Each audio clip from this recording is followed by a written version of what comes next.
bem, estamos começando o programa TCM Notícias. Como você sabe, toda semana aqui nas nossas redes sociais, a gente traz informações do Tribunal de Contas dos municípios do estado de Goiás, entrevistando conselheiros, procuradores, auditores, conversando com você, telespectador, sobre o trabalho importante do TCM de orientar as prefeituras e câmaras municipais.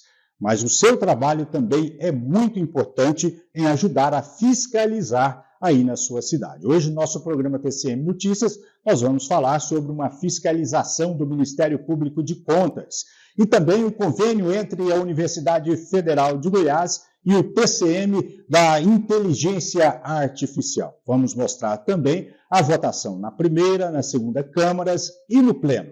O TCM Notícias está começando agora.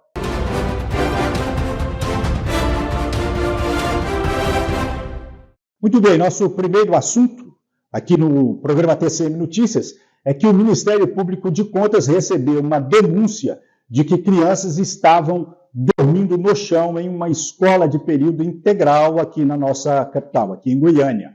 O Ministério Público investigou este assunto, foi também uma repercussão aqui na imprensa goiana e nós entrevistamos o Procurador-Geral do Ministério Público de Contas, Henrique Pandim, que falou sobre este assunto. Tudo começou no Ministério Público de Contas, junto ao TCM. Veja. Nós recebemos aqui no Ministério Público de Contas, através da nossa ouvidoria, uma denúncia, formulada por uma vereadora de Goiânia, a vereadora Ava Santiago, em que ela relatava ali algumas possíveis irregularidades que estavam acontecendo no âmbito da educação aqui na capital, e uma delas, essa questão da falta de colchonetes, inclusive lá com registro fotográfico de crianças dormindo no chão, na escola em tempo integral, exatamente por falta desses materiais, além de outros pontos possíveis de identificação ali de problemas como horário, jornada de trabalho, questão de merenda escolar e outros pontos. Diante dessa denúncia que nós recebemos na ouvidoria, ela foi distribuída para o procurador responsável pela fiscalização dos municípios da primeira região, o doutor José Gustavo, e ele, então, analisando aquela denúncia recebida, protocolou uma representação perante o tribunal, requerendo uma medida cautelar para que essa situação mais urgente relacionada aí aos colchonetes fosse resolvida. Diante disso, essa representação foi distribuída ao conselheiro Fabrício, que acatou a representação nossa do Ministério Público de Contas e determinou, em medida cautelar, que essa situação dos colchonetes fosse resolvida em 48 horas, além de determinar ali a notificação da Prefeitura para que ela respondesse aos outros pontos que foram também noticiados nessa denúncia da vereadora e que foram, consequentemente, também relatados na representação do Ministério Público de Contas. Qual tem sido o acompanhamento do Ministério Público de Contas com relação a essa situação? Na realidade, nós aqui no Ministério Público de Contas, através da primeira Procuradoria de Contas, titularizada pelo Dr. José Gustavo, temos feito um acompanhamento mais próximo de algumas questões aqui da gestão da capital. Por exemplo, nessa questão específica aí da educação, já há um certo tempo, o procurador José Gustavo, com sua equipe, fez vistorias em galpões que são alugados pela Prefeitura de Goiânia, porque nós também havíamos recebido, há muito tempo atrás, uma denúncia informando que esses galpões teriam ali determinados problemas neles, ou de bens inservíveis, ou galpões vazios. Então, nós passamos a investigar isso também, fizemos lá 2 vistorias. A última foi no dia 1º de novembro do ano passado. E nessa vistoria, feita em 1º de novembro do ano passado, nós constatamos ali diversos materiais novos, por exemplo, que não eram distribuídos às escolas. Então, inclusive colchonetes, material didático e outras questões. E segundo nos relataram os servidores da secretaria que estavam lá acompanhando essa vistoria, eles disseram que esse material se acumulava lá há mais de um ano. Então, quando nós recebemos posteriormente essa denúncia vinda da vereadora Ava Santiago, isso entrou em contraste com aquilo que nós havíamos verificado nos galpões, porque lá existiam materiais, isso na realidade que nós fizemos em novembro, não é? Existiam materiais novos e que não estavam sendo entregues. Então, nós temos feito esse acompanhamento dessas demandas que nós recebemos aqui. Então, esse acompanhamento dos galpões, inclusive que gerou uma representação que está em trâmite no tribunal, acompanhamento da situação dos CMEIs também, através da primeira Procuradoria, isso já há mais de um ano, nós fizemos vistorias em 48 CMEIs aqui da capital, onde nós, lá atrás, já constatamos também determinados problemas de acúmulo de inservíveis, por exemplo, que agora é um problema que veio mais à tona com essas outras questões que foram noticiadas. Enfim, nós temos acompanhado e temos tentado, sempre que possível, uma solução consensual com a administração. Mas, quando isso não é possível, nós acabamos representando ao tribunal para que o tribunal, então, faça as determinações necessárias. Foi esse o caso, por exemplo, dessa recente dos colchonetes. O que pode acontecer com o poder público quando ele deixa, nesse caso específico, as crianças dessa forma e através de uma investigação do Ministério Público de Contas?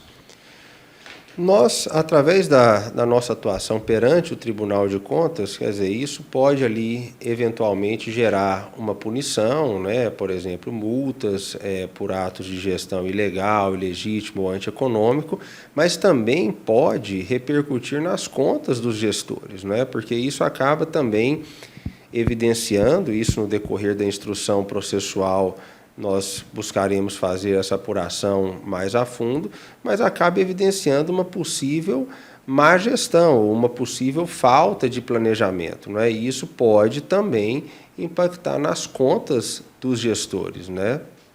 Não só os vereadores, mas como a população, de uma forma geral, pode ajudar a fiscalizar os próprios recursos e entrando em contato com o MPC?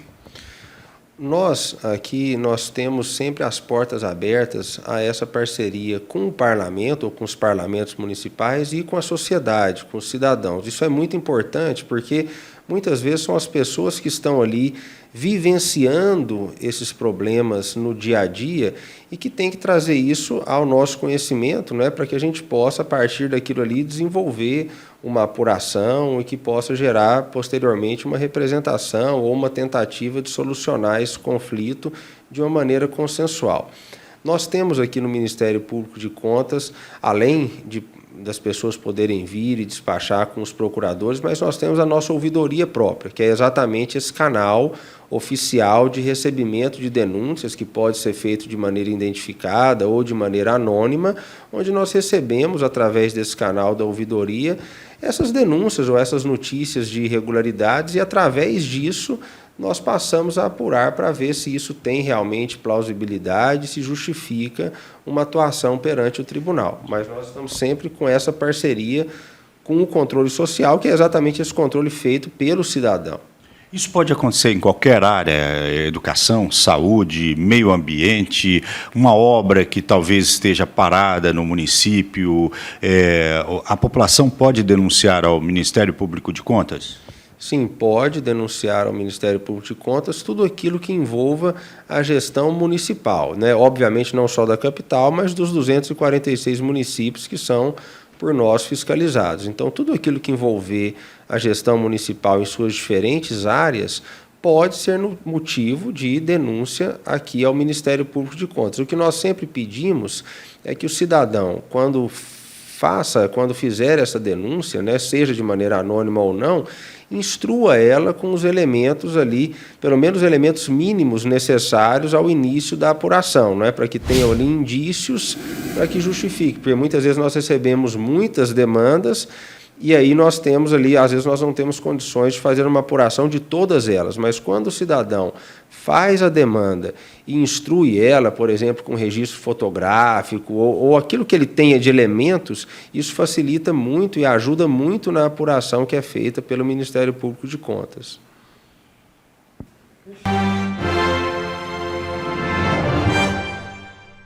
A primeira Câmara do Tribunal de Contas dos Municípios do Estado de Goiás aprovou 133 processos das pautas número 3 e número 8 na sessão de terça-feira, 30 de janeiro. O conselheiro Daniel Goulart, presidente da primeira Câmara, conduziu a sessão, que contou com as presenças dos conselheiros Francisco José Ramos e Sérgio Cardoso, dos conselheiros substitutos Maurício Azevedo e Pedro Bastos e do procurador do Ministério Público de Contas, José Américo. O secretário de plenário, Gustavo Melo Parreira, fez o anúncio dos processos e toda a sessão foi traduzida para a linguagem de sinais.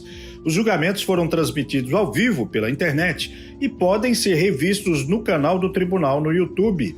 TCM, o Tribunal a serviço da sociedade. E o Tribunal de Contas dos Municípios do Estado de Goiás renovou um convênio com a Universidade Federal de Goiás sobre inteligência artificial. Nós falamos com o superintendente de informática do tribunal, Marcelo Fonseca, sobre o que vai mudar a partir de agora no avanço à análise dos processos usando a inteligência artificial. Acompanhe. Essa nova etapa do convênio, Lopes, ela vai agora, nós vamos agora trabalhar na parte de automatização das tarefas, né? Assim, ela vai facilitar o trabalho do auditor. Então, agora, assim, nós, no primeiro convênio, nós conseguimos, assim, a gente extrair os dados que eram entregues nos arquivos PDF e compararmos com os dados que eram entregues na nossa plataforma, né? E a partir de agora, o que nós vamos fazer nessa segunda etapa? Nós vamos trabalhar assim, na parte assim, de tentar maximizar o trabalho do auditor. Porque a quantidade de informações que nós recebemos dos municípios, diariamente, mensalmente, é muito grande. Então, humanamente, é impossível, né? Então, o trabalho agora, a ideia é a gente tentar automatizar ao máximo essas tarefas. Para quê? Porque o auditor ele já receba aqueles dados que têm um indício, né? Se algum indício de algum problema, né? Que a ideia aqui a gente não é punir, né? É a gente corrigir o problema antes que o problema aconteça, né? Então, assim, a ideia principal é o quê? Nós vamos automatizar a tarefa, recebe os dados, né? Os dados que nós vamos receber, nós vamos entender eles, permitir que o auditor ele interaja com essa informação e tentar acelerar o processo, né? Assim, para assim, ter um tribunal cada vez mais efetivo, né? Isso vai ser importante para que esses processos sejam apreciados com mais rapidez, ganhe celeridade, que é bom também para o gestor, que já tem ali uma solução de cada caso mais rapidamente? Não, com certeza, que como nós temos uma plataforma toda integrada, né, desenvolvida por nossa equipe, né, então, assim, juntamente com a equipe da Federal, que ela trabalha com o repasse dessa expertise, né, na inteligência artificial, e a plataforma nossa Colari Mestra, né, que ela já é bem consolidada, então, assim, o processo eletrônico, que nós já estamos em estágio bem avançado de implantação dele, então, assim, a agilidade ela vai ser clara assim, para o nosso jurisdicionado e para a sociedade, né? Então, assim, a tendência é que cada vez mais a gente ganhe tempo, né, nessa análise de processos. Isso significa, por exemplo, que a inteligência artificial vai poder ajudar? Se tiver algum erro em algum processo que venha do município, vai ser mais fácil para detectar este erro? Sim, sim, porque com as técnicas de IA, nós vamos poder já entender esse erro, analisar ele, mostrar para o auditor e retornar, né, para o jurisdicionado, né, no caso assim, já indicando até o que ele precisa fazer para fazer a correção, né? Então, isso aí você ganha tempo. E o que você disse é o objetivo sempre do tribunal em orientar e evitar erros e ajudar até mesmo os jurisdicionados a administrar. Não, isso mesmo, assim, você falou tudo, né?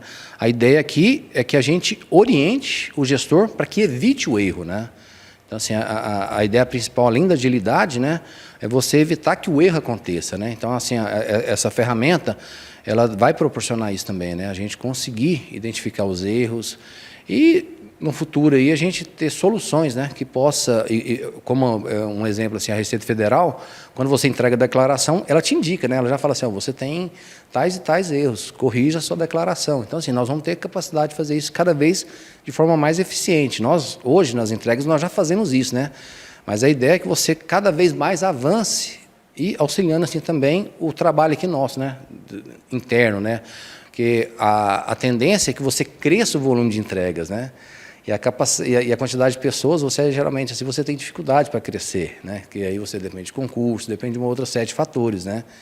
E com o uso da IA, a gente consegue otimizar esse trabalho. Veja agora a votação do Pleno do TCM.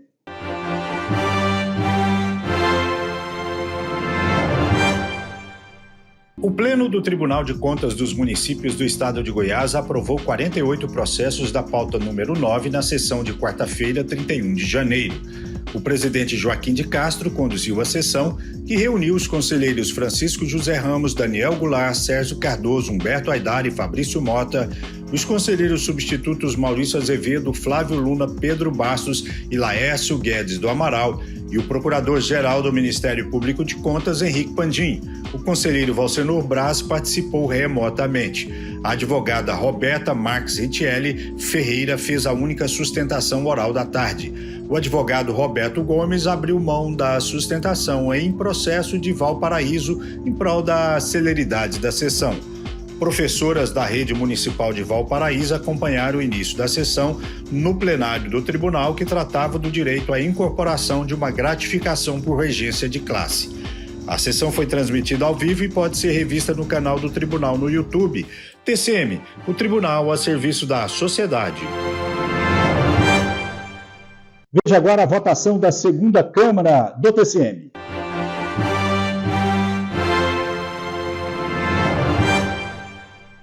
Em sessão telepresencial e sob a presidência do conselheiro Humberto Aidar, a segunda Câmara do Tribunal de Contas dos Municípios do Estado de Goiás aprovou 36 processos das pautas número 2 e número 10. Também participaram o conselheiro Valsenor Braz, os conselheiros substitutos Flávio Luna, no lugar de Fabrício Mota, e Laércio Amaral, além do procurador do Ministério Público de Contas, Regis Gonçalves Leite.